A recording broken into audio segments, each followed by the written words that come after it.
From Gus getting his face blown apart to Jesse finally getting his revenge on Todd, most deaths in Breaking Bad were cruel and gut-wrenching, but some people truly deserved what was coming for them, starting with Gustavo Fring.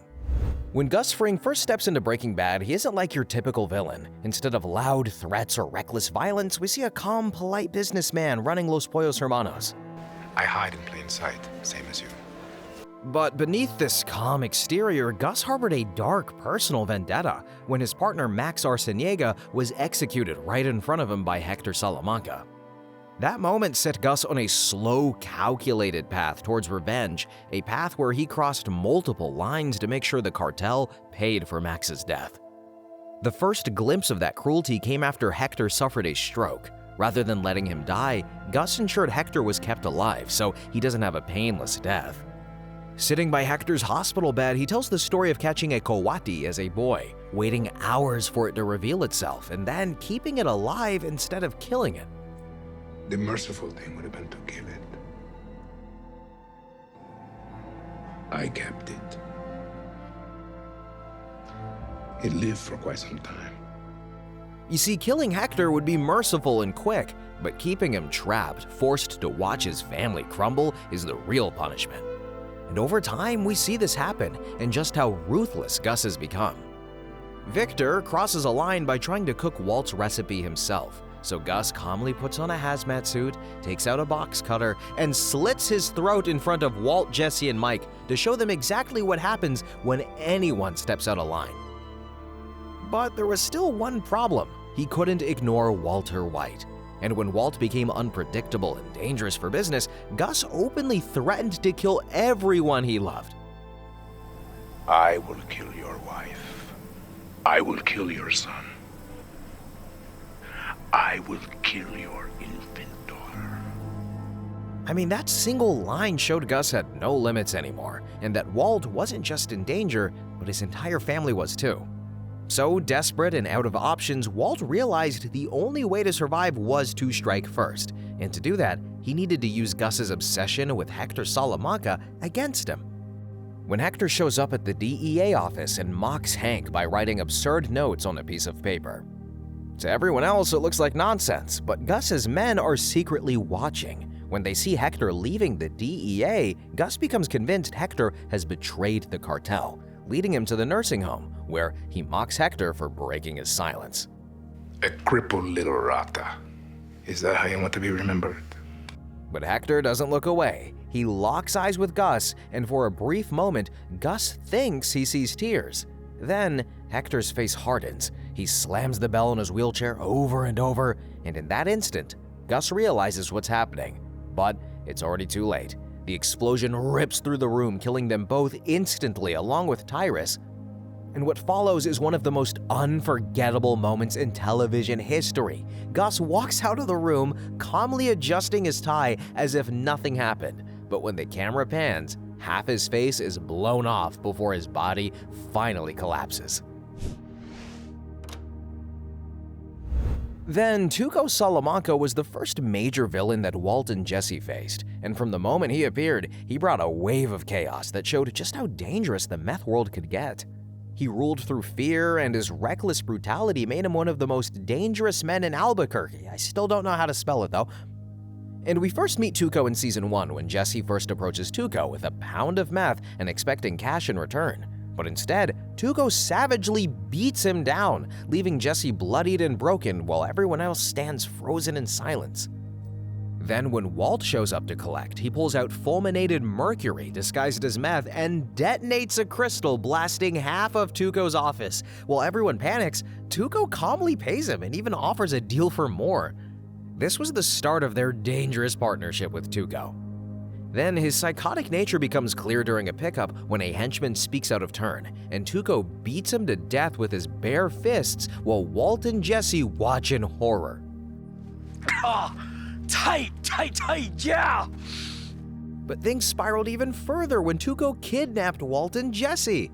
He dragged them to his Uncle Hector's desert home, not a bad-looking place to be honest, holding them hostage and declaring his new plan, where he would take them across the border to Mexico, introduce them to his cousins, and force them to cook meth under the Salamanca name.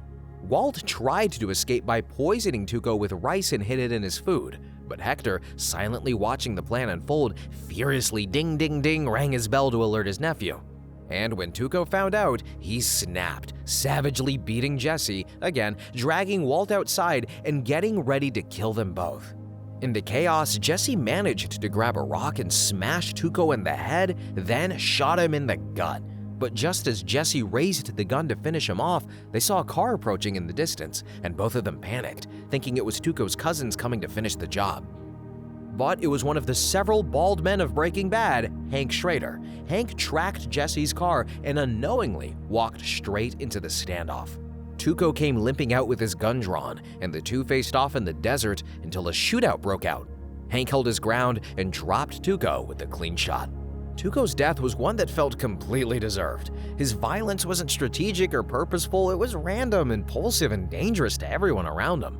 He wasn't just a threat to Walt and Jesse, but to anyone unlucky enough to cross his path. Then Todd Alquist might be one of the most unsettling villains in the Breaking Bad universe because, unlike Tuco or Jack, Todd seems polite, mild-mannered, and almost eager to please. But beneath that calm smile is a sociopath who commits horrific crimes with no hesitation or remorse.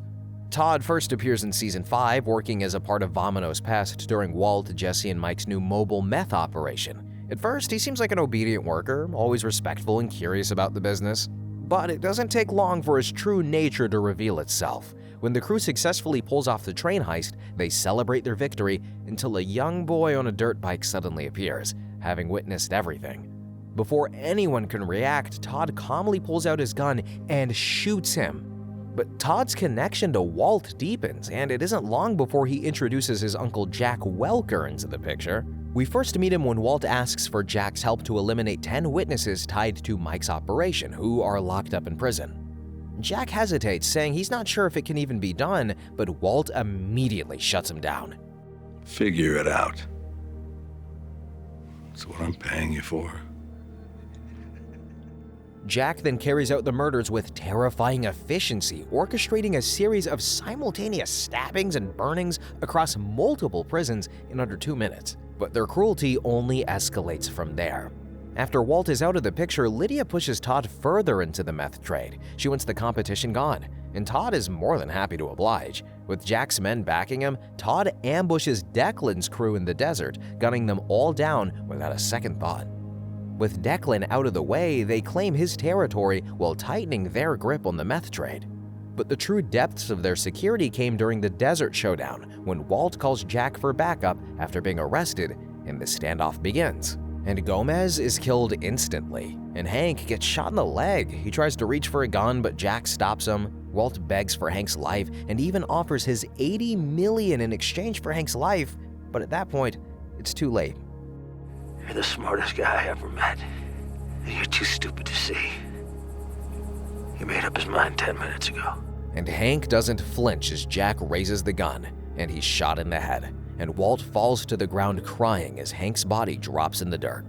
But then Jack twists the knife even deeper when he steals nearly all of Walt's money, loading the barrels onto his trucks and leaving Walt with only 1 barrel left. When Walt reveals Jesse was hiding during the shootout and orders Jack to kill him, Todd steps in and convinces his uncle to keep Jesse alive as a cook instead. Jesse, he gets chained up like a dog, beaten and forced to work under Todd's watch, oh boy, and when Jesse tries to escape, Todd makes sure he never tries that again by luring Andrea outside of her home and shooting her in the head while Jesse is forced to watch.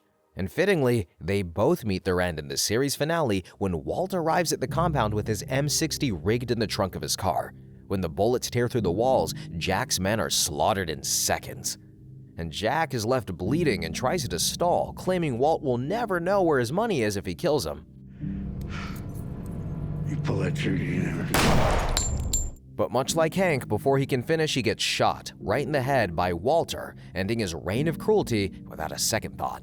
Jesse, he uses the chaos to finally get his revenge as he wraps the chain around Todd's neck and strangles him with every ounce of rage built up from months of torture. Todd claws and kicks, but Jesse doesn't let go until it's over. His lifeless body collapses onto the floor, and for Jesse, it's the first real moment of freedom. By the end, both Jack and Todd had proven themselves as two of the most sadistic villains in the series.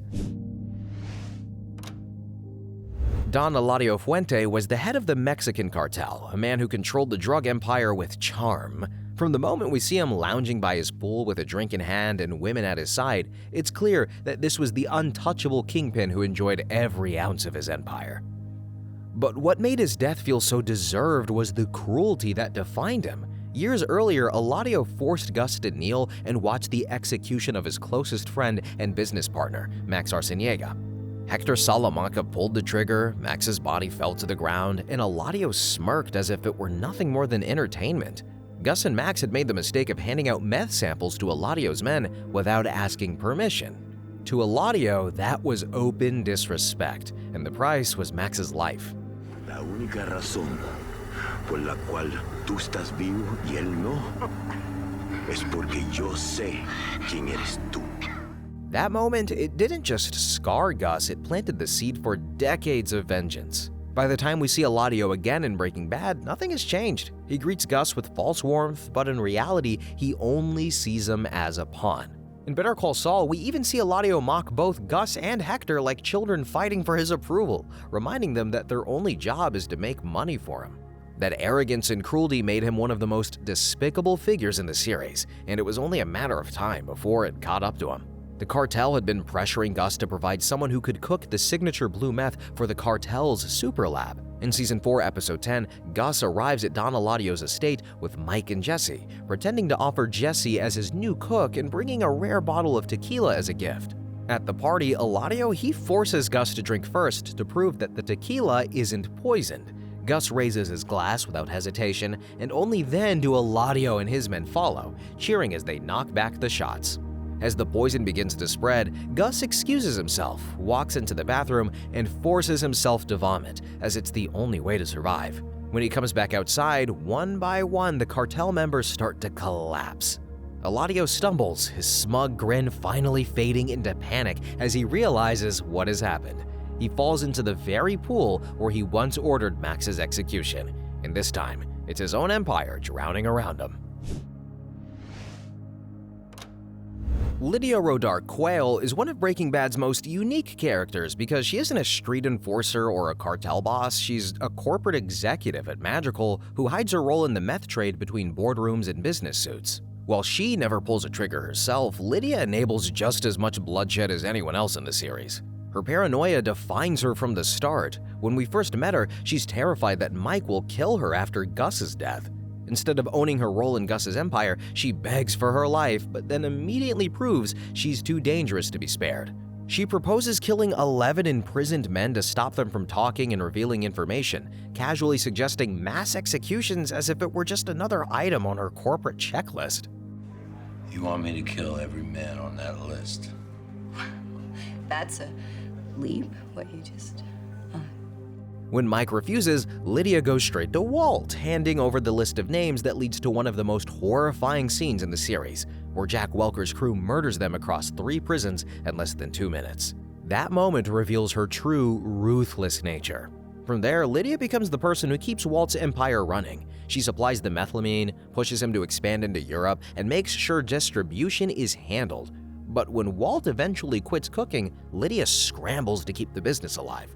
She first tries working with Declan's crew, but Todd proves he can't cook to Walt's standard and gets fired. Desperate to hold on to the European buyers, Lydia turns back to Todd, who insists he can do it if given another chance. Together with Jack's gang, she sets up a massacre in the desert, killing Declan and his men, and then puts Todd in charge for production. With Declan gone, Lydia and Todd rebuild the operation, but Todd can't match Walt's purity, so Lydia became obsessed with coaching him, nitpicking every detail until he gets closer to 92 to 93%. Eventually, when Jesse is captured after Hank and Gomez's deaths, she ensures he's forced into the lab as Todd's partner. This way, the supply chain is secured, the buyer stays satisfied, and her profits continue to roll in. One detail that always stands out is her ritual with tea, as she always insists on using stevia, however you say it. It's a small habit, but one that she repeats at every meeting, a nervous ritual that she clings to even while orchestrating mass murders. In Season 5's finale, Walt convinces Todd to set up a meeting with Lydia at the cafe. He pitches a new method of cooking that doesn't require methylamine, offering it as a way to keep the business alive without the hard-to-source chemical. Lydia, blinded by greed and the chance to get her higher quality product on the market, accepts the offer pronto. And during the meeting, Lydia orders her tea and stevia without thinking twice. What she doesn't realize is that Walt has laced the packet with ricin. Later, after Walt wipes out Jack's crew and kills Todd, Lydia calls Todd to check in. But this time, Walt answers Todd's phone. That would be the ricin I gave you. I slipped it into that stevia crap that you're always putting in your tea. Oh my God. The habit that gave her comfort became the weapon that killed her, and it was the perfect ending for someone who thought she could stay safe while hiding behind business suits and polite manners. Marco and Lionel Salamanca, better known as the Cousins, are among the coldest and most terrifying figures in Breaking Bad. They rarely spoke, but every move they made was a warning of the violence they were about to unleash. We first meet them both in Season 3, crawling on their tummies across the desert towards a shrine of Santa Muerte, where they place a photo of Heisenberg on the altar, dedicating themselves to avenging Tuco's death. From the very start, they are shown as relentless killers, bound by family, loyalty, and ritual. As they cross the border, hidden in a truck with other immigrants, one of the men in there notices their silver skull-tipped boots. The recognition is enough to compromise their mission, so the Cousins kill everyone inside without hesitation. It isn't rage or revenge, just cold calculation to erase witnesses and keep their presence in the US a secret. After slaughtering everyone, they calmly douse the truck with gasoline and set it on fire with the bodies still inside. And now their next target is Walter White. But Gus, knowing how reckless that would be, redirects them towards Hank Schrader, the DEA agent who actually killed Tuco. Before striking, they visit Hector in his nursing home, kneeling before him in silence to seek his blessing. With Hector's approval, the hunt for Hank begins. It all builds to Hank sitting alone in a parking lot when he gets a phone call from Gus. They're approaching your car. You have 1 minute. Panic sets in as he scans the parking lot, and then he sees one of them approaching with a gun while the other is carrying his signature axe. They close in while Hank scrambles for his life. He slams his car into Marco, crushing his spine, but Lionel keeps firing, riddling Hank's SUV with bullets until Hank is cornered and bleeding. Out of ammo, Hank notices a single bullet on the ground. He loads it into his pistol just as Marco limps towards him with the axe raised high, and at the last second, Hank fires and drops him with a shot to the head. After the shootout, Lionel was taken to the hospital, but even there, his hatred did not stop. With legs gone, he still tries to crawl towards Walt when he sees him in the hospital just so he could finish the job. His rage didn't stop until Mike ended it with a lethal injection, proving that the cousins' loyalty and bloodlust never faded, even at the very end. Hank pulling the trigger and Mike finishing the job brought a brutal end to the two men who lived only for violence and revenge. Crazy 8, a guy who doesn't get enough love in these types of videos, was the very first person to die in Breaking Bad, and his death set the tone for everything that followed. We first see him when Jesse tries to impress Crazy 8 by showing him a sample of meth that he and Walter cooked.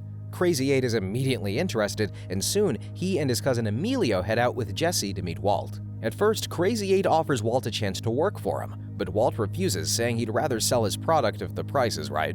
But things take a turn for the worse when Emilio recognizes Walt as the man who was at the DEA bust that landed him in jail. Emilio accuses Jesse of being a snitch, and both he and Crazy 8 turn on them with guns drawn. Held at gunpoint, Walt tries to bargain for their lives, and he offers to share his recipe by showing them how it's done. They drag him into the RV, but Walt uses the opportunity to mix red phosphorus with heat, creating a deadly gas. He bolts for the door, slams it shut, and holds it closed from the outside while Emilio suffocates and Crazy 8 collapses unconscious. Emilio, he dies on the spot, and Walt and Jesse drag Crazy 8 and Emilio to Jesse's house, chaining Crazy 8 with a bike lock around his neck.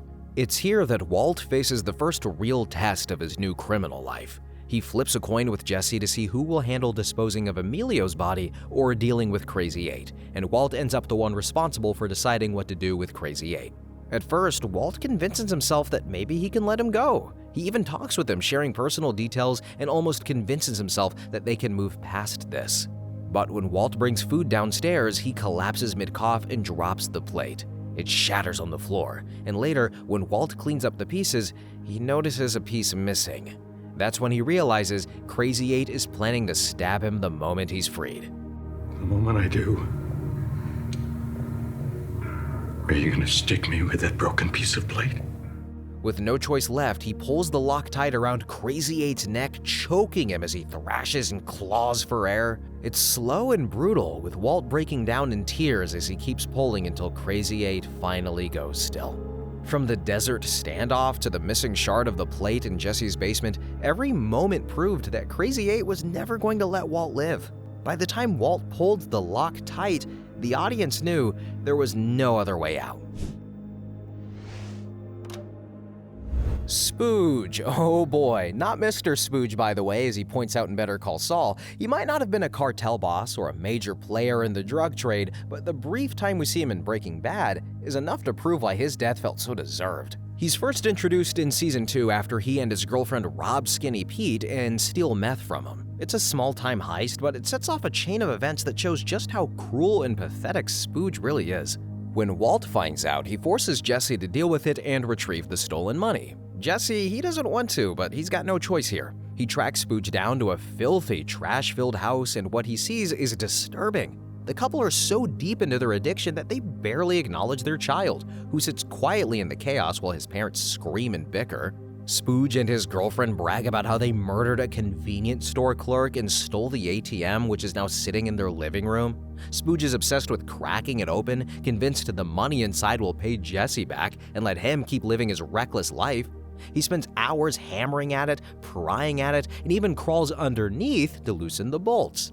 As he lies under the ATM, mocking his girlfriend and calling her a skank again and again and again, she finally snaps, and in a moment of rage, she pushes the machine down on him and the sound of his skull being crushed under the weight. Jesse is left frozen in shock, but takes the chance to make sure the child is safe.